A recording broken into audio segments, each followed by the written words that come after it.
Namaste students. In the first part of the story, A Lesson in Life from a Beggar, we have completed part 1. This is the story written by Sudha Murthy. In the first part, we have seen Meena was a very negative-minded person. And Sudha, she is the writer. When Sudha met Meena in Mumbai, she was surprised. There was a great change in the personality of Meena. So, why there was a great change? What is the reason of this great change? This thing we will see in the second part of the story. So, let us start. Let us read the story. We reached the Grand Hotel drenched. Drenched means wet, ओले. आम्ही grand हॉटेलमध्ये पोहोचलो तेव्हा ओले झालेलो होतो. By then, the only thought in my mind was to find out who or what had brought about such a change in the pessimistic Meena I had known. आता या ठिकाणी सुद्धा म्हणजे लेखिका काय म्हणते आहे की जेव्हा आम्ही ग्रँड हॉटेलमध्ये पोहोचलो तेव्हा माझ्या मनामध्ये एकच विचार होता. कोणता विचार होता? To find out. To find out म्हणजे शोधून काढणे. Who or what had brought about such a change. असा बदल कोणी घडवून आणला?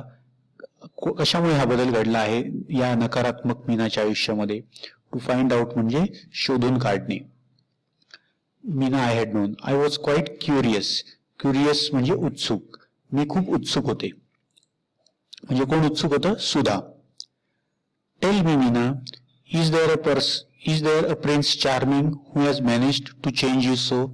मग सुधाने विचारलं मीनाला, मीना मला सांग, तुझ्या आयुष्यामध्ये कोणी एखादा राजकुमार आला आहे का, प्रिन्स आला आहे का की ज्याच्यामुळे तुझ्यामध्ये बदल झाला?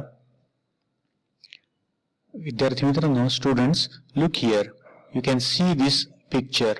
In this picture, you see there are two persons.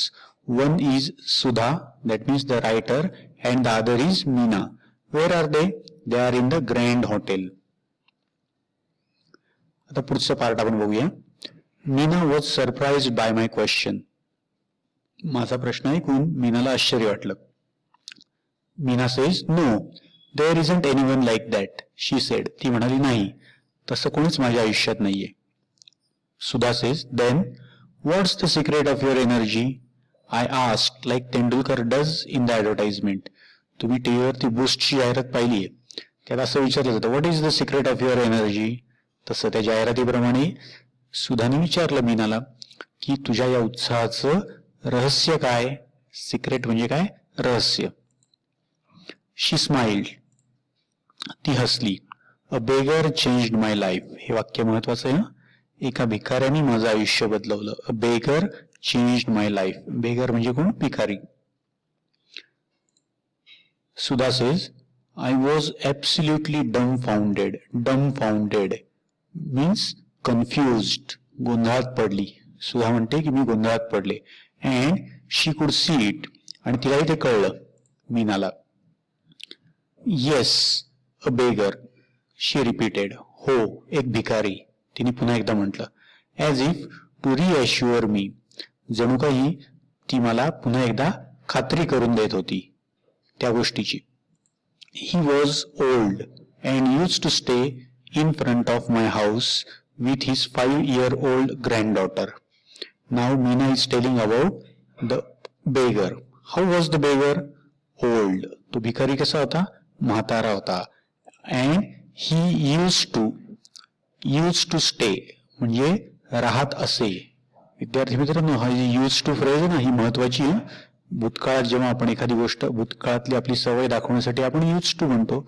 याचं वाक्य तुम्ही सांगू शकतात की when I was a small child I use to play with toys. म्हणजे मी जेव्हा लहान मूल होतो तेव्हा मी खेळण्यांशी खेळायचो. Used to. In front of ही पण एक फ्रेज महत्वाची. इन फ्रंट ऑफ म्हणजे च्या समोर. ही फ्रेज परीक्षेला येऊ शकते. Use the phrase in your on sentence. आणि ही फ्रेज आली की तुम्ही काय लिहू शकतात मग की there is a bus stop in front of my school. असं वाक्य लिहिलं तुम्ही या फ्रेजचं स्वतःच्या मनाने की तुम्हाला एक गुण मिळू शकतो. आता ती काय सांगते बघूया आपण. He was old and use to stay in front of my house with his 5-year-old granddaughter. Granddaughter म्हणजे नात. तो जो म्हातारा भिकारी होता तो त्याच्या नातीबरोबर त्या ठिकाणी राहत होता. As you know I was a chronic pessimist. Chronic म्हणजे एक्स्ट्रीम, टोकाची. मी अतिशय टोकाची पेसिमिस्ट. पेसिमिस्ट म्हणजे निराशावादी होते. आता मीना सांगते बरं का सुधाला की तुला माहितीच आहे की मी एकदम टोकाची निराशावादी होते. I use to give my leftovers to this beggar every day. Use to पुन्हा आलाय बघा. यूज टू म्हणजे मी, यूज टू गिव्ह म्हणजे मी द्यायची. काय द्यायची ती त्या भिकाऱ्याला? Leftovers. लेफ्ट ओव्हर्स म्हणजे शिल्लक अन्न. Leftovers to this beggar every day. दररोज त्या भिकाऱ्याला मी उरलेलं अन्न देत असे. I never spoke to him. मी त्याच्याशी कधीही बोलले नाही. Nor did he speak to me. तो माझ्याशी कधीही बोलला नाही. One monsoon day I looked out of my bedroom. एके दिवशी पाऊस होता आणि त्या दिवशी मी माझ्या बेडरूमच्या खिडकीतून बाहेर पाहिलं. And started cursing the rain. Cursing the rain म्हणजेच काय? मी त्या पावसाला शिव्याशाप द्यायला सुरुवात केली. I don't know why I did that. मला माहित नव्हतं की मी असं का करत होते. पावसाला मी शिव्या का देत होते? Because I wasn't even getting weight. कारण मी त्या पावसामध्ये ओली सुद्धा होत नव्हते. That day I couldn't give the beggar and his granddaughter their daily quota of leftovers. त्या दिवशी तो भिकारी आणि त्याची नात यांना दररोजचा त्यांचा जो कोटा होता अन्नाचा, शिल्लक अन्नाचा, तो मी देऊ शकले नाही. आय कुड नॉट गिव्ह, मी देऊ शकले नाही. They went hungry. ते उपाशीच राहिले. आय एम शुअर म्हणजे मला खात्री आहे. I am sure. आता हे वाक्याचं निगेटिव्ह बनवायचं असेल तर कसं बनवायचं? I am sure. I am not doubtful. इथे नॉट टाकायचा इथे आणि शुअरचा अपोजिट वर्ड काय? डाऊटफुल. मग काय वाक्य होईल? आय एम शुअर म्हणजे मला खात्री होती, म्हणजे मला कुठलीही शंका नव्हती. आय एम नॉट डाऊटफुल किंवा आय एम नॉट अनश्युअर. शुअरचा अपोजिट अनश्युअर.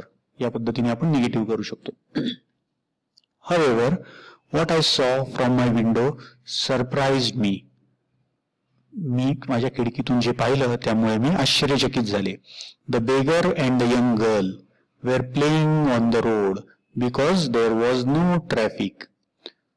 तो जो भिकारी होता आणि त्याची ती लहान मुलगी, they were playing on the road. ते रस्त्यावर खेळत होते कारण त्या ठिकाणी ट्रॅफिक नव्हती. They were laughing, clapping and screaming joyously. ते मोठमोठ्याने हसत होते, टाळ्या वाजवत होते आणि ओरडत होते आनंदाने. जॉयसली म्हणजे काय? आनंदाने.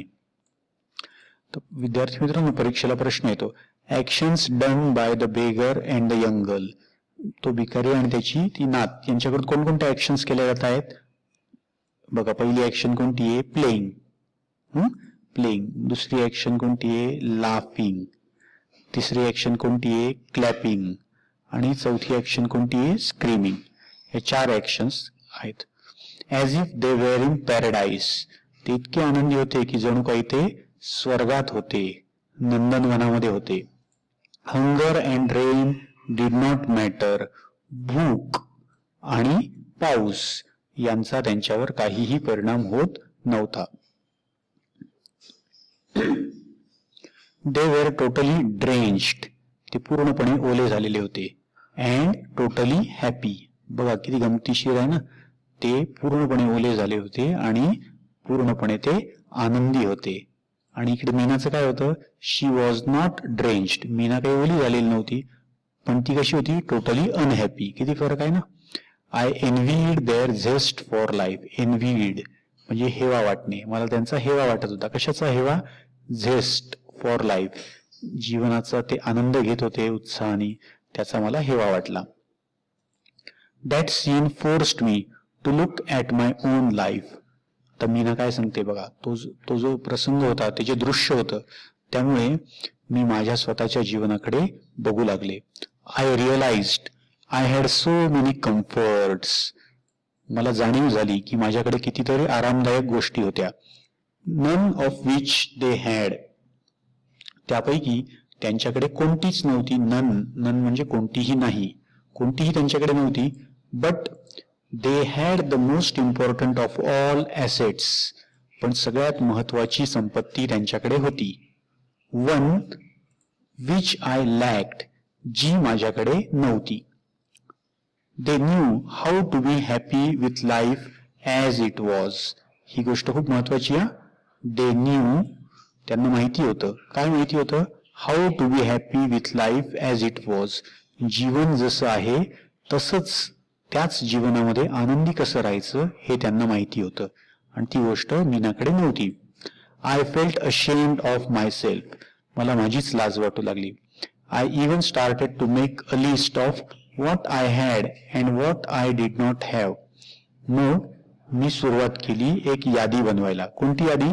व्हॉट आय हॅड, कोणत्या गोष्टी माझ्याकडे आहेत, and what I did not have, आणि कोणत्या गोष्टी माझ्याकडे नाहीत. I found I had more to be grateful for than most people could imagine. आणि मग मला असं आढळून आलं की मी जास्त कृतज्ञ राहायला पाहिजे जगातल्या त्या लोकांपेक्षा ज्यांच्याकडे काहीच नाहीये, मी कल्पनाही करू शकत नाही. That day I decided to change my attitude towards life. त्या दिवशी मी ठरवलं की जो जीवनाकडे बघण्याचा दृष्टिकोन आहे, ॲटिट्यूड म्हणजे दृष्टिकोन, तो आता बदलायचा. चेंज, जीवनाकडे बघण्याचा दृष्टिकोन बदलायचा. Using the beggar as my role model. Role model म्हणजे आदर्श. आता तो जो भिकारी होता बेगर, तोच माझा कोण होता? रोल मॉडेल म्हणजे आदर्श होता. आफ्टर अ लॉंग पॉज, खूप वेळ थांबल्यानंतर, I asked Meena how long it had taken her to change. मी मीनाला विचारलं की किती काळ लागला तो बदल घडवून आणायला. आता मीना उत्तर देते. Once this realization dawned. Dawned म्हणजे उगवणे. एकदा ही जाणीव माझ्या मनामध्ये उगवली किंवा एकदा ही जाणीव माझ्या मनाला झाली. ती पुढे म्हणते, It took me almost 2 years to put the change into effect. हा जो बदल आहे, हा बदल घडवून आणण्यासाठी जवळजवळ सुमारे 2 वर्ष लागली तिला. बघा, जो ॲटिट्यूड म्हणजे दृष्टिकोन बदलण्यासाठी तिला 2 वर्ष लागली. Now nothing matters. आता कशाचाही परिणाम होत नाही. I am always happy. किती छान वाक्य आहे हे. I am always happy. I find happiness in every small thing. I find happiness in every small thing, in every situation and in every person. बघा, या 3 गोष्टी महत्वाच्या आहेत. सुद्धा काय म्हणते? आय एम ऑलवेज हॅपी, मी कायम आनंदी असते. आय फाइंड हॅपीनेस, मी प्रत्येक गोष्टीमध्ये आनंद शोधते. कशा कशात आनंद शोधते? एव्हरी स्मॉल थिंग, प्रत्येक लहान गोष्टीत ती आनंद शोधते. अजून कशात आनंद शोधते? इन एव्हरी सिच्युएशन, प्रत्येक प्रसंगात ती आनंद शोधते. आणि इन एव्हरी पर्सन, प्रत्येक व्यक्तीमध्ये ती आनंद शोधते. Every small thing, every situation and every person. मग यातनं आपण शिकायचंय की प्रत्येक लहान सहान गोष्टीतून आपण आनंद घ्यायचा, प्रत्येक लहान सहान प्रसंगातून आपण आनंद घ्यायचा, आणि प्रत्येक व्यक्तीतून आपण आनंद घ्यायला शिकायचंय. Did you give any gurudakshina to your guru? तू तुझ्या गुरूंना काही गुरुदक्षिणा दिली का? आय आस्क्ड, मी विचारलं. No, unfortunately by the time I understood things he was dead. दुर्दैवाने मला जेव्हा हे सगळं समजलं तेव्हा त्याचा मृत्यू झाला होता. But I sponsored his granddaughter to a boarding school as a mark of respect to him. पण त्याची जी नात होती तिला मी बोर्डिंग स्कूलला टाकलं. आणि कशासाठी? तर त्याच्याबद्दल माझा रिस्पेक्ट व्यक्त करण्यासाठी. This story is written by Sudha Murthy. In this way students, we have completed this story. Did you like this story? ही गोष्ट तुम्हाला आवडली का? सदैव आनंदी राहायचं. प्रत्येक लहान सहान गोष्ट, प्रत्येक प्रसंग आणि प्रत्येक व्यक्ती यांच्याकडून आपल्याला आनंद घ्यायचा आहे. हीच गोष्ट आपल्याला यातून शिकायची. So enjoy learning English. Learn more and more things. Thank you for watching this video. Bye.